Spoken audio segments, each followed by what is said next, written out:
안녕하세요. 오늘의 데일리 뉴스레터에 오신 것을 환영합니다. 1.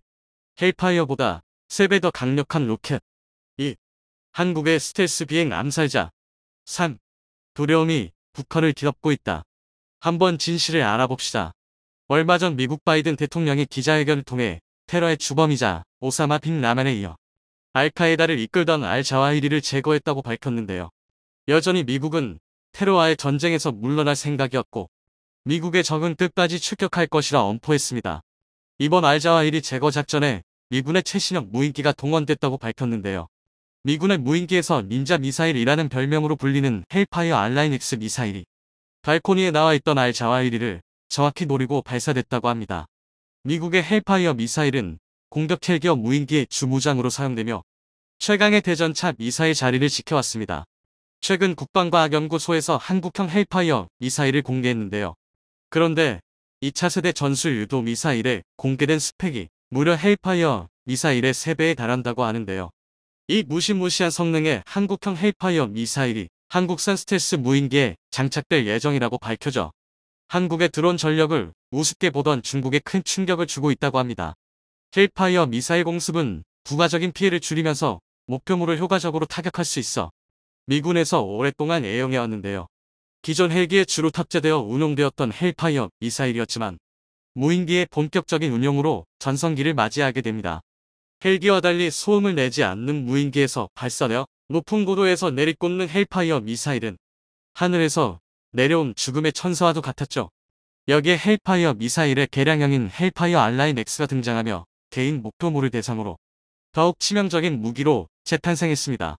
그런데 한국에서 개발 중인 유도 미사일의 스펙이 헬파이어 미사일의 3배에 달한다고 밝혀졌는데요. 현무, 신궁, 천궁, 현궁 등 뛰어난 성능의 국산 미사일을 수차례 개발했던 국방과학연구소에서 차세대 전술 유도 무기를 공개했습니다. 기존 보병용으로 개발되었던 현궁 대전차 유도 미사일보다 대형으로 한국산 군용 무인기와 FA-50에 도입할 예정이라고 합니다.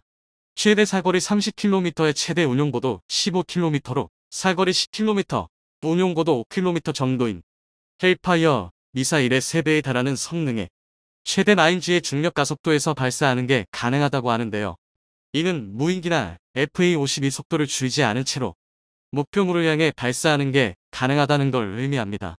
이러한 스펙이 공개되자 군사 전문가들이 믿을 수 없다는 반응을 보였는데요. 이는 기존 무인기를 이용한 전술의 패러다임을 바꿔놓을 만한 성능이기 때문입니다. 기존 미군이 무인기로 헬파이어 미사일을 발사하기 위해서는 5km 고도까지 내려와 속도를 200km/h까지 줄여야 했습니다. 때문에 미사일 발사 직전에 발각될 경우 격추될 확률이 급격하게 높아졌었습니다. 군용 무인기가 한두 푼 하는 물건도 아니었기에 조금의 대공 무기만 있어도 무인기의 공격적인 운용이 불가능했죠. 그런데 이 한국형 헬파이어 미사일이 도입된다면 고고도에서 순식간에 미사일을 발사하고 철수하는 게 가능해집니다. 거기에 사정거리 3배는 단순히 3배 멀리 쏠 수 있는 것뿐만 아니라 기존 헬파이어 미사일이 지배할 수 있던 공역의 9배 이상의 범위를 무인기의 킬존킬존으로 만들 수 있게 된다는 것을 의미합니다. 이러한 성능의 미군을 비롯해 한국산 무기를 수입하던 국가들에서 높은 관심을 보이고 있는데요. 2차 세대 유도 미사일이 무인기에 장착될 경우 그동안 지적받아왔던 한국산 무인기의 공격력 부재 문제도 해결될 것으로 기대받고 있습니다. K9, KF-21, K2 등의 한국산 무기들에 비해 한국산 무인기의 인지도는 상대적으로 낮았습니다. 이 때문에 한국이 드론 약소국이라는 인식이 존재했었는데요. 이는 명백히 사실이 아니라고 단언할 수 있습니다. 한국의 군용 무인기 개발 역사는 무려 1977년까지 거슬러 올라갑니다. 한국형 무인기 개발 시작 후 4년 만에 비행이 가능한 실증 기체 솔개를 만드는 데 성공했는데요.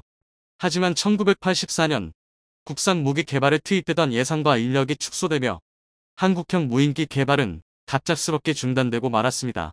그렇게 잊혀지는 듯 했지만 1990년 걸프전이 발발하며 전 세계의 군용 무인기 열풍이 불기 시작합니다. 당시 미군은 걸프전에서 무인기를 적극적으로 운용하며 전쟁의 양상을 뒤바꿔 놓았습니다. 이는 현대 무기사에서 항공모함의 등장만큼이나 충격적인 사건이었습니다.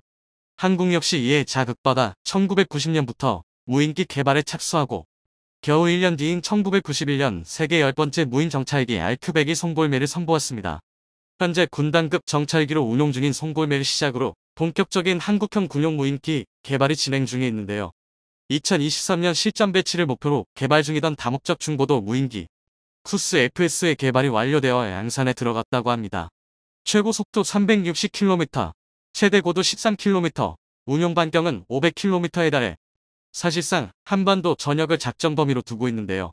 쿠스 FS는 현재 미군의 주력 무인 공격기인 MQ-9 리퍼를 목표로 설계했기에 정찰 임무 외에도 미사일을 탑재한 무인 폭격기로도 운용될 예정입니다. 쿠스 FS의 이륙 중량이 5,700kg에 달해 헬파이어 미사일을 비롯해 다양한 무장을 탑재할 수 있을 것으로 기대받고 있는데요. 최근 한국에서 미국 측에 헬파이어 미사일 400기를 구매하고 싶다는 의사를 밝혔었던 게 곧 실전 배치될 쿠스 FS의 무장을 확보하기 위함이었던 것으로 보입니다.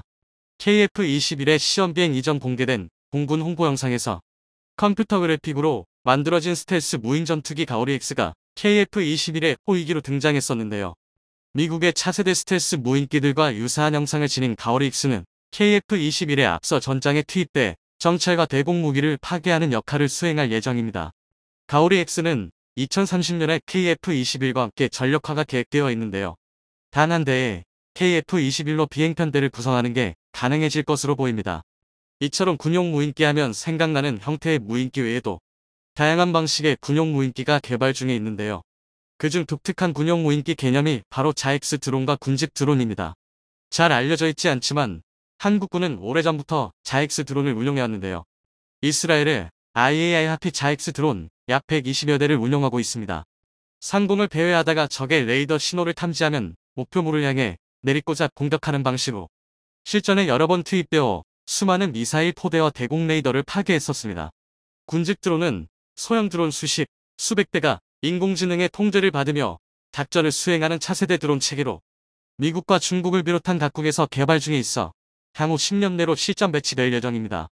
2016년에는 미군의 FA-18 슈퍼호넷 전투기 3대에서 초소형 무인기 103대가 투하되어 마치 벌떼처럼 하늘을 뒤덮는 모습을 공개하며 군집 드론의 전력화까지 얼마 남지 않았다는 것을 보여주기도 했습니다. 그런데 아무도 주목하지 않던 한국이 군집 드론 기술의 선두주자에 있는 것으로 드러났는데요. 지난 2018년 평창 올림픽 개최식에서 드론 1218대가 밤하늘에 오른기를 그려내 전 세계를 놀라게 했었습니다. 이를 보고 충격을 받은 중국에서 저 정도는 우리도 할 수 있다라며 군집 드론 비행쇼를 선보였는데요. 대형을 갖추지 못하고 서로 부딪히더니 우수수 추락하며 밑에 있던 사람들을 덮쳐 국제적 망신을 당하기도 했었죠. 이러한 기술력을 토대로 한국군 역시 군집 드론 체계를 개발하고 있다고 합니다. 국방과학연구소에서 공개한 이 초소형 무인기는 인공지능을 통해 자율 군집 비행하며 정찰, 감시, 통신 중계, 폭격 등의 임무를 수행할 예정입니다. 여기에 자익스 기능까지 추가되면 미사일, 폭격만큼이나 강력한 파괴력을 보여줄 것으로 기대받고 있습니다. 현대전에서 드론은 소총, 전투기, 전차와 같은 필수적인 무기가 되었는데요. 우크라이나 전장에서 러시아군을 상대로 드론이 맹활약하고 있다는 소식이 들려오고 있습니다. 그런데 군용 드론이 아닌 사고려 중국제 민간 드론이 러시아군의 악몽이 되었다고 하는데요. 우크라이나에 중국산 드론 수백 대가 기증되었는데 여기에 테이프나 끈을 이용해 수류탄을 싣고가 러시아군의 머리 위에 떨구어 군용 드론들보다 러시아군에 막대한 피해를 입히고 있습니다. 이 드론들은 크기가 작아 러시아군이 가진 레이더에 탐지되지 않고 높이 올라가면 소음도 거의 없어 접근하는 것을 파악할 수 없다고 합니다. 아이러니하게도 러시아의 우방인 중국제 드론이 러시아군에 막대한 피해를 주고 있는 것이죠. 현대전에서 드론들이 활약하며 드론을 잡기 위한 기술도 각광받고 있습니다. 프레데터, 리퍼와 같은 군용 무인기 외의 소형 드론들은 가격도 훨씬 싸고 작아서 현재의 대공 무기 체계로 대응하기엔 수지 타산이 맞지 않습니다. 수십만원짜리 드론 한 대에 수억원짜리 대공 미사일을 낭비하는 셈이니까요. 덕분에 이제 사양길에 올랐나 싶었던 대공 무기가 다시금 주목받고 있는데요.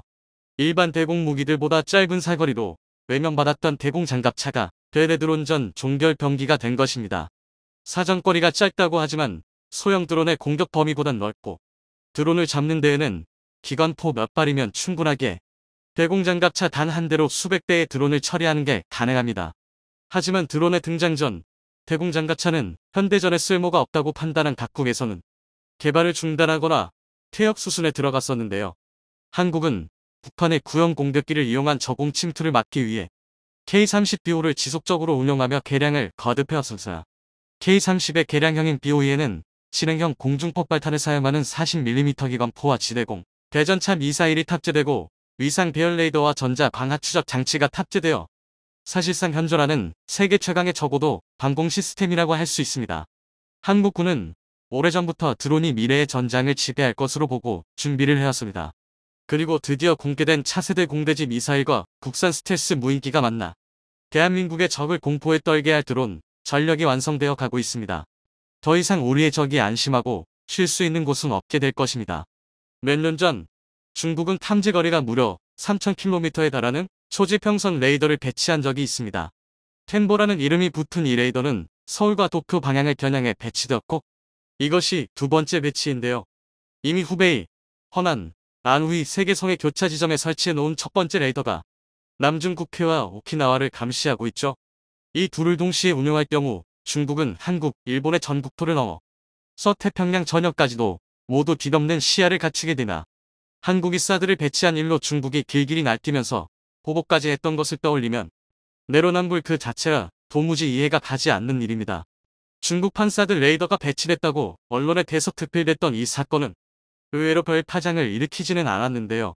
이는 우리 힘으로는 중국 땅에 있는 레이더를 어찌해볼 방도가 없었기 때문이었습니다.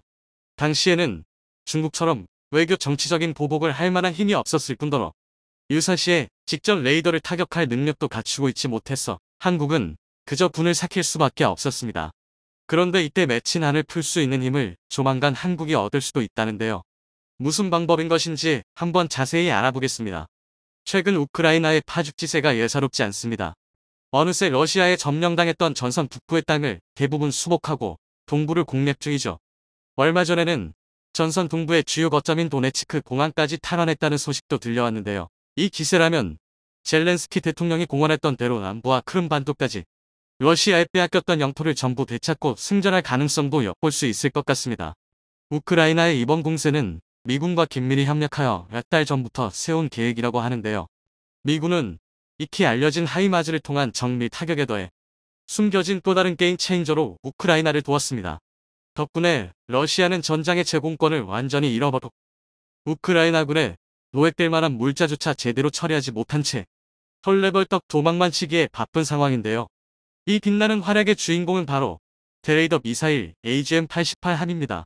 영국 주간지 이코노미스트는 우크라이나가 하르키우 수복작전에서 성과를 거둔 데에는 미국이 지원한 함의 역할이 매우 컸다고 보도했습니다. 함은 공중 투발에서 반경 145km 내에 레이더 전파 발신지를 추적 및 타격합니다. 이를 통해 S-400을 비롯한 러시아의 방공포대를 무력화시켰고 제공권을 잃어버린 러시아군을 일방적으로 유린할 수 있었던 것이죠. 미국도 공식적으로 함을 지원한 사실을 대놓고 인정하면서 우크라이나군이 자국의 무기를 잘 사용해주고 있다고 밝혔습니다. 미사일 방공 MD 시설을 함이 제거하면 걸리적거리는 것 없이 깨끗이 닦인 길 위로 하이마즈가 쏜 미사일이 날아가 목표물을 제거하는 것입니다. 이 과정을 성공시키기 위해서는 시드라고 부르는 밑작업이 필요합니다. 방공망 제압작전 시드는 총 3단계로 이루어지는데요. 첫 번째로 적 방공망의 사각이나 음영 지역을 찾아내 그 경로로 정찰기를 보내서 적 레이더의 패턴과 종류를 수집 및 분석합니다. 두 번째로 전자전 능력을 지닌 항공기를 보내 수집한 레이더 주파수에 맞춘 강력한 노이즈를 발생시켜 적 레이더와 레이더 기반 방공, 무기 마비시킵니다. 세 번째로 대레이더 미사일을 발사해서 눈이 멀어버린 적 방공포대를 일방적으로 파괴합니다. 미국은 이번 우크라이나 전쟁에서 세계 2 군사력이라는 러시아를 추하게 패퇴시키며 시드 작전의 효용을 완벽하게 증명한 셈인데요. 효과가 확실한 대신 매우 위험한 데다가 다양한 첨단 무기까지 요구하기 때문에 쉽게 따라할 수 있는 일은 아닙니다. 한국의 경우는 어떨까요? 한국도 중국이 내세운 반접근 지역 거부 A2, A기 전략의 틈바구니에 끼어있어 방공체계 대책이 시급한 상황입니다. 중국은 남태평양의 도련선이라는 방어선을 멋대로 2개나 그어놓고 그 안에서의 패권은 자기들이 갖겠다고 으름장을 놓고 있는데요. 어처구니 없게도 대만과 한국은 이미 제1도련선 안에 들어있어 중국은 당사자들의 동의를 받을 생각 자체가 없습니다. 중화사상 특유의 오만함 때문에 불쾌한 일이면서도 유사시에는 도련선 안의 국가 정도는 간단하게 소나기 안에 넣을 수 있다는 자신감으로도 보이는데요. 한국이 이들의 마수에서 벗어나려면 중국 본토에서 튀어나오는 미사일을 무력화할 수단을 갖춰야만 합니다. 이 미사일들의 사정거리를 통해 곧 미국 항모전단과 ICBM의 접근을 거부하는 불연선을 긋고 있기 때문이죠. 중국이 배치한 초수평선 레이더 역시 이 전략의 일환으로 이것을 제거하지 않는 한은 스텔스기조차 중국에 들키지 않고 이륙하는 것이 불가능합니다. 한국에는 미국에서 사온 대레이더 미사일 AGM-88 함이 3자릿수도 있고 이사 레이더와 자체 개발한 전자전 포드를 통해서 제한적으로나마 시드 작전을 수행할 수 있습니다. 다만 미국이 국산 전투기인 KF-21에는 함의 통합을 허가하지 않았다는 문제점이 있는데요. 미국이 내부 규정을 근거로 KF-21의 통합을 거부한 미사일 중에는 사이드와인더 공대공 미사일, 암램 공대공 미사일에 더불어 함 대레이더 미사일도 있었던 것입니다. 한국은 아이리스-T와 엠비더 미티어로 공대공 미사일은 대체할 방법을 찾아냈지만 아쉽게도 대레이더 미사일만큼은 아직 대체할 방안을 찾지 못했습니다. 이 때문에 한국이 시드 작전을 수행하려면 함이 통합되어 있는 F-35A, F-15K, KF-16 세 기종 중 하나를 투입해야만 하는데요.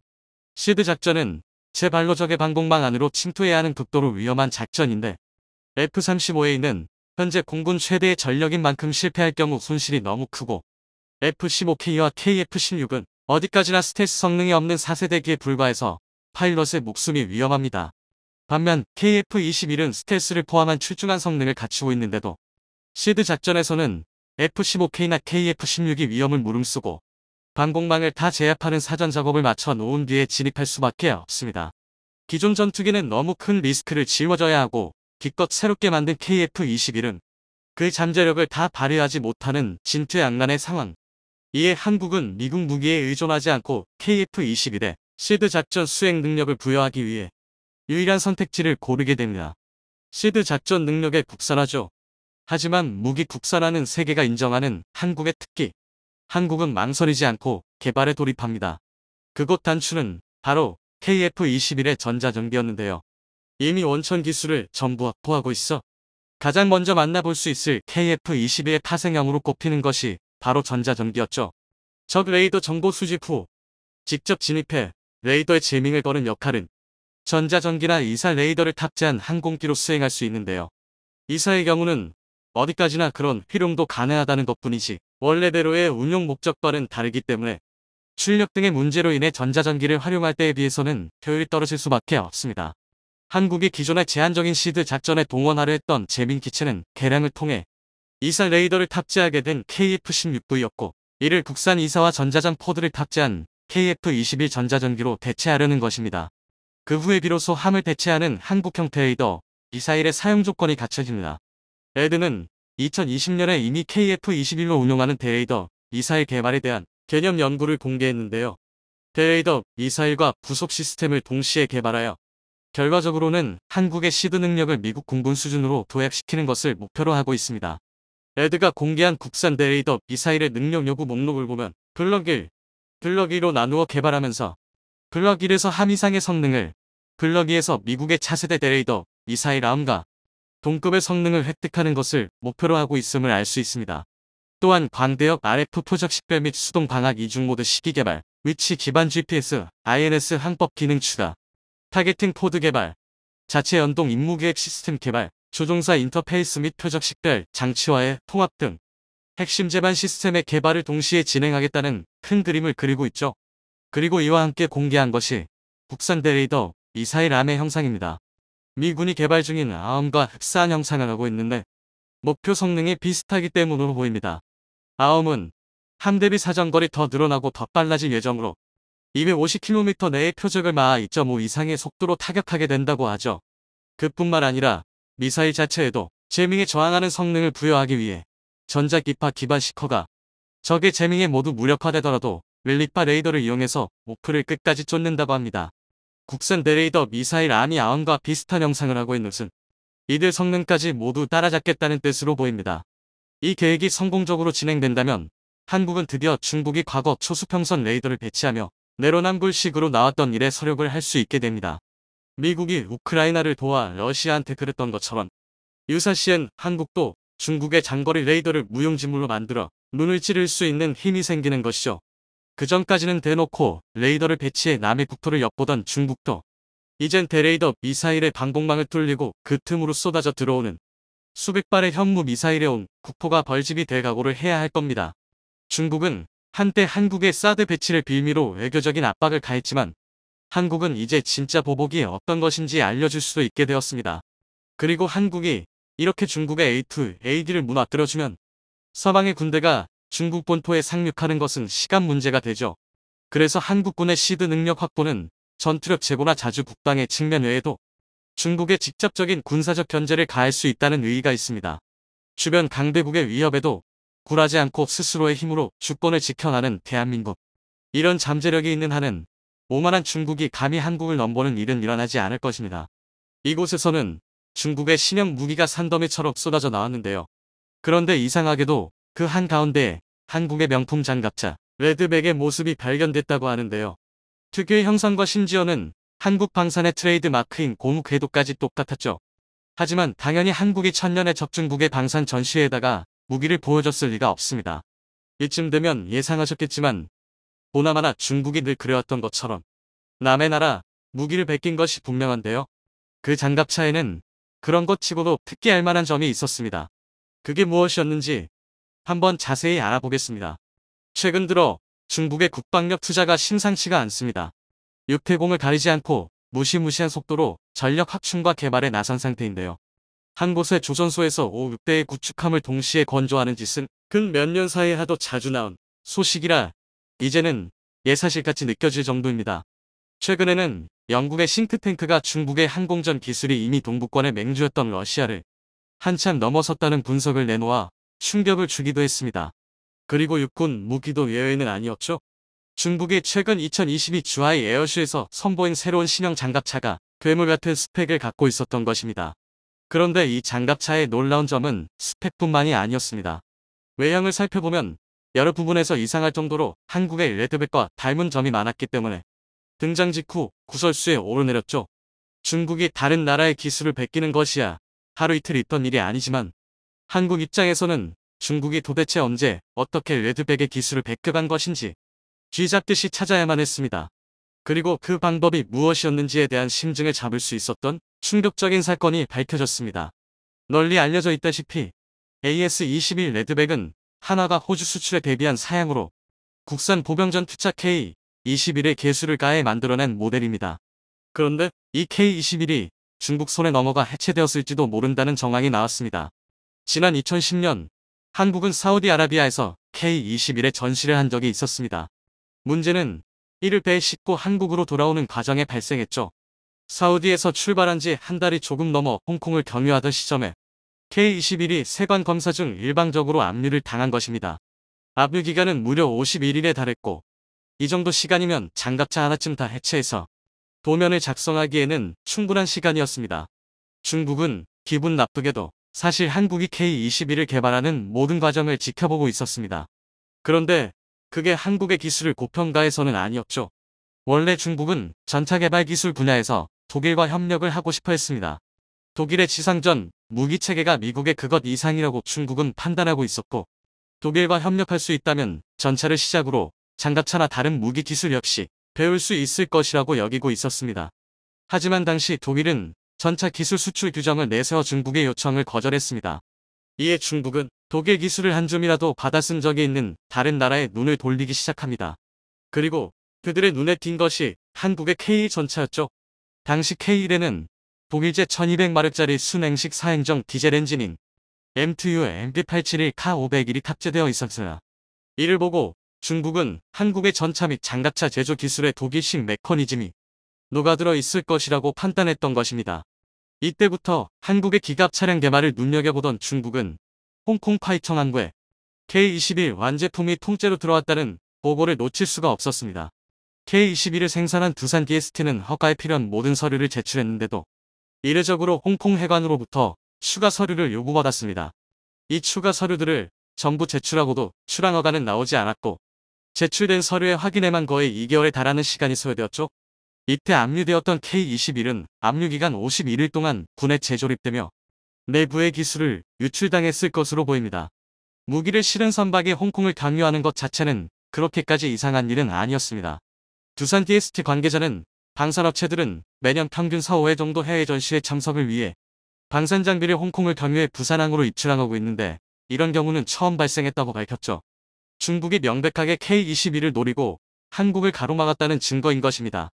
그리고 그런 의혹의 쐐기를 박는 일이 7년이 지나 발생했습니다. 2017년 등장한 중국의 신형 보병전투 차량 VN-17이 바로 그것인데요. 이들은 VN-17을 내놓으며 자랑스럽게 미국, 유럽이나 러시아의 장갑차 디자인을 복제하지 않았다고 선전을 해댔습니다. 당연한 일입니다. 이번에 이들이 베낀 건 한국이었으니까요. 애시당초 베끼지 않았다가 자랑거리가 되는 것도 어처구니가 없지만 심지어 그것도 거짓말이라니 이쯤 되면 오히려 대단합니다. K-21과 VN-17의 제어를 비교해보면 각각의 규모는 비슷하지만 엔진 마력과 항속 거리와 같은 성능을 중국 운용 상황에 맞추어 개선했다는 점을 짐작해 볼 수 있습니다. 그런데 K-21 압류 사건 전까지 중국은 고작 군용 디젤 엔진을 개발하는 것마저도 엄청난 난항을 겪고 있었죠. 중국이 여기저기서 엔진 기술을 베낄 만큼 다 베끼고 나서도 다른 나라들이 만든 엔진과 비교할 만한 성능의 엔진을 만들 수 있게 된 것은 2019년에 이르러서야 가능했습니다. 원천 기술이랄 게 하나도 없으니 당연한 일이죠. 그런데 이런 중국이 개발 기간 7년, 기술 실증 기간은 그 중에서도 절반 정도에 불과했을 텐데 그 사이에 갑자기 K-21에 버금가는 성능의 엔진을 뚝딱 만들어냈다는 것은 말이 되지 않습니다. 중국은 5년이 지난 현재까지도 VN-17에 탑재됐다는 FX0012 디젤 엔진에 대한 세부 사항을 공개하고 있지 않습니다. 하지만 그것이 K-21의 엔진을 역설계한 것이라는 것을 모르는 사람은 없죠. 중국은 이때 만든 VN-17이 그의 마음에 들었던 모양입니다. 보병전투차 개발을 이어오면서 이제식 번호를 계속 이어오고 있기 때문입니다. 이번에 중국 주하이 에어쇼에서 공개된 중국의 신형 보병전투차 역시 마찬가지였습니다. VN-20이라는 번호를 받은 이 보병전투차는 그 자리에 있던 해외 방문객들의 눈을 의심케 하기 충분했습니다. 한국의 레드백이랑 놀라울 정도로 다여와 있었기 때문입니다. 그도 그럴 것이 VN-20은 레드백의 배다른 형제나 다름이 없습니다. 보통 무기의 세계에선 시대에 따라 요구되는 성능은 비슷비슷하게 마련이니 그런 성능을 하나하나 갖춰 모으다 보면 형상도 비슷해지는 수렴 진화의 양상을 띱니다. 레드백은 한국이 K-21을 개수한 것이고 VN-20은 중국이 K-21을 베낀 VN-17을 발전시킨 것이니 겉모습이 비슷해지는 것도 당연합니다. 그런데 VN-20의 경우에는 불행히도 어머니 쪽에 문제가 있었습니다. 레드백과 VN-20의 외관은 비슷한 것이 사실이지만 둘을 같이 놓고 보면 자세히 뜯어보지 않아도 놓칠 수 없는 차이점이 보입니다. VN-20이 어처구니 없을 정도로 크기 때문이죠. VN-20에 사용된 차대는 VT4로 이쪽은 아예 MBT, 즉 탱크입니다. 그렇다 보니 당연히 중량도 50톤에 달하는데 VN-20은 거기다가 거의 모든 방향의 장갑판에다가 모듈식 반응 장갑까지 설치해서 어마어마한 떡대를 자랑하는 형태가 되어버렸습니다. 이 정도면 전차에다가 포탄 번갈아 끼워놓고 이건 장갑차라고 우기는 것에 가깝습니다. 중국이 장갑차의 크기를 이렇게까지 키우려는 이유가 뭔지는 정확히 알 수 없지만 적어도 충분한 고민은 하지 않았음이 분명합니다. 명색이 장갑차라면 기본적인 역할은 기계와 보병의 수송과 화력 지원입니다. 그런데 탱크 차대를 그대로 가져다가 박은 VN-20은 고작 6명밖에 태울 수가 없습니다. 현재 웰메이드 장갑차로 꼽히는 레드백과 링스가 승무원 3명에 더해서 보병을 최소 8명, 구겨 넣으면 9명까지도 태울 수 있다는 점과 비교하면 초라한 수준이죠. VN-20에는 30mm 무인 포탑이나 100mm와 30mm 기관 포탑제형 2인 포탑을 골라 달 수 있다고 합니다. 그리고 포탑 측면에는 대전차 미사일 역시 탑재하고 있죠. 이런 점은 러시아의 장갑차 BMP-3과 같은 사양입니다. 그리고 앞서 언급했듯 한국 기갑 차량의 상징과 같은 고무 궤도도 채택하고 있습니다. 이는 중국이 어느 정도는 현대 기갑 무기의 트렌드를 따라가려는 시도를 하고 있다는 방증입니다. 그런데 정작 차체의 대형화만 노리다가 중요한 보병 수송 능력에서 아무런 고민도 없이 급조해서 만든 흔적이 뻔히 드러나니 포탑과 차체를 따로따로 만든 수준이 아닌가 싶을 정도입니다. VN-20의 개발 계획은 적어도 2019년 이전부터 있었다는 것이 중론입니다. 이때 중국이 밝힌 VN-20의 개발 계획은 수출과 내수를 모두 노린다는 것이었는데요. 만약 중국이 K-21의 DNA를 잘 살리고 타국의 명품 무기들에서 좋은 점을 잘 벤치마킹해왔더라면 레드백의 강력한 경쟁자가 되었을 수도 있었습니다. 다행히도 무언가 허술한 결과물이 나왔기에 망정이지 멀쩡한 장갑차를 만들었더라면 상대가 중국인 만큼 레드백은 가격 경쟁력이라는 벽에 부딪혀 수출길이 막혔을지도 모르는 일입니다. 한국은 방산 분야에서 길지 않은 세월에 괄목할 만한 성과를 얻어내기는 했지만 끔찍한 이웃들이 주변에 사는 만큼 기술이 발전할수록 더더욱 보완에도 신경을 써야만 할 것입니다. VN20의 사례처럼 언제 중국이 한국 기술자들이 피땀 흘려가며 만든 성과를 가로채가서 불쾌한 개조품을 만들지 모르기 때문이죠.